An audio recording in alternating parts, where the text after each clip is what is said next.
Hi everybody out in YouTube land. Thought I'd just do a quick video just to share what I've worked out with EGR valves on Mazda Bravos and Ford Ranger diesels. Particularly prevalent in the 2.2.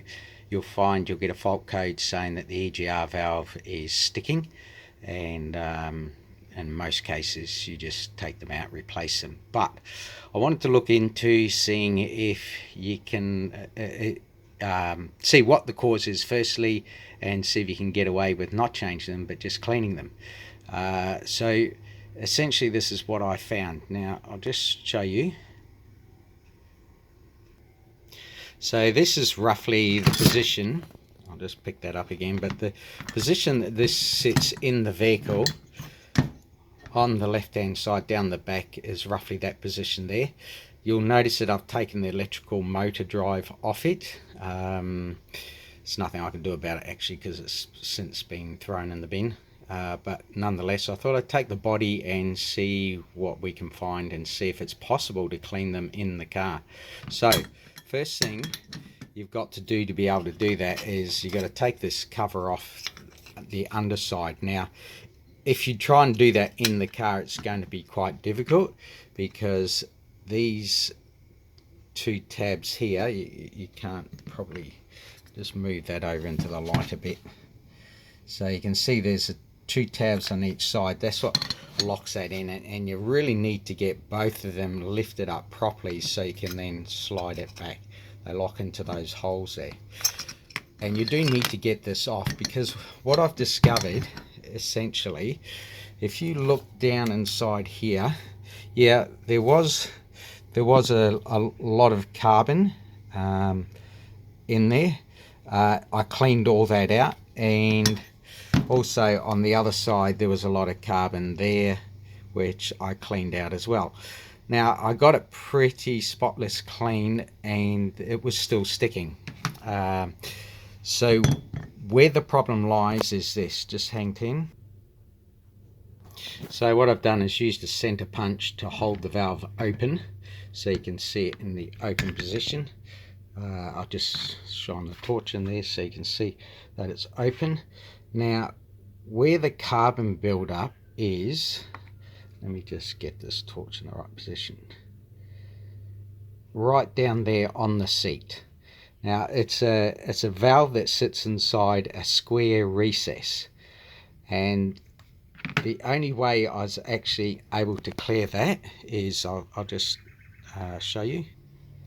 Firstly, I had to use throttle body cleaner and spray that in and around that valve area, turn it upside down so the throttle body cleaner sort of got in there and soaked in there a bit. Then with it upside down, it's not upside down now, but this is just for demonstration purposes, I grabbed the end of the valve, and it's all solid in one, and I had to rotate it right the way around to clean all that carbon out of the seat of the actual valve. Up until that point it was very tight pushing it to get it off the seat, and then it would move quite freely here. But that initial push was, enough to cause it to be sticking when you put it back in. So now you can see I can easily push that with my thumb. It's completely free. So the question remains is, can it be done in the car? Well, I would suggest that you would need to get the access into the top section, which would come down to this piece here. And it would yeah, you would need to fill up between here and here with any sort of solvent, really, anything that will help break down the carbon. And then you'd need to take the motor off, and you need to take this bottom cover off with it in place. Now I've never done it in place. This is just something I'm experimenting here, and I thought I'd put it out there and might be able to give it a go. But if you can get access to that and rotate that round with some solvent in here, it will break it all up and move it all out in place and get your EGR valve working without having to take it out of the car. Now the reason to find a better way of doing it is simply this. To get it out of the car is, if you've ever done one, is a bit of a marathon effort. Essentially, you need to allow between 2.5 and 3 hours to do that job.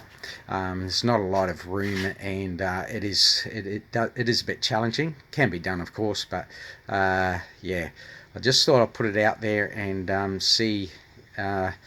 You know, if anyone wants to try and give it a crack in place.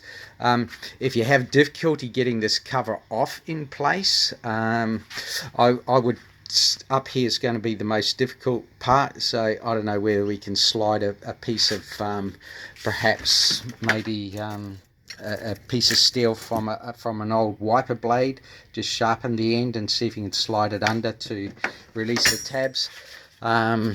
If you're really desperate and you didn't mind breaking it, or at least breaking one tab, you could probably get one of them off in place, but the other one would be quite difficult. If you wanted to try that, I really don't think it's going to be diacritical if that cover never went back on.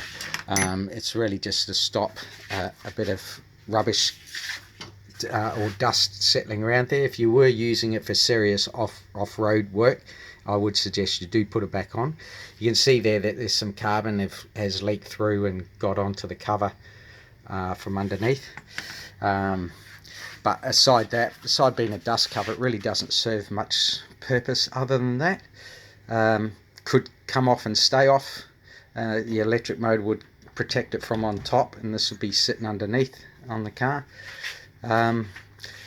And yeah, if you can break up that carbon, get it moving, and then, you know, just test it with your thumb, should be able to just push it quite easily in and out with your thumb, and basically it should get you operating again. So there you go, there's a bit of information if anyone's out there wants to give it a try. Try that. It's easy enough to get these 4 bolts off, reasonable good access in when it's mounted in the vehicle. If you do put solvent down here, it's going to be a bit tricky, because once you get it all cleaned out, to remove the solvent, you either got to unbolt these or allow it to go into the engine, but that's pretty dangerous, because being a diesel, it will run on that solvent and it could cause it to over rev, so I probably wouldn't suggest it. I'd suggest trying to drain it out.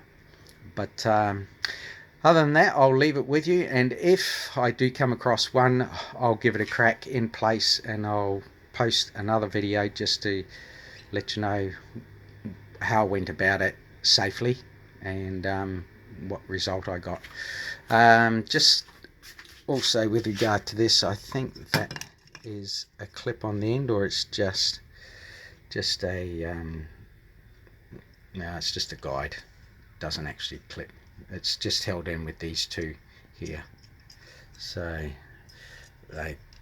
those 2 nodules go into these 2 holes here, and that's it. That's how it's basically held on. And you got the guides, the slides, and that's basically it. Alright guys, hope this helps. I'll leave you with it. See ya. Bye.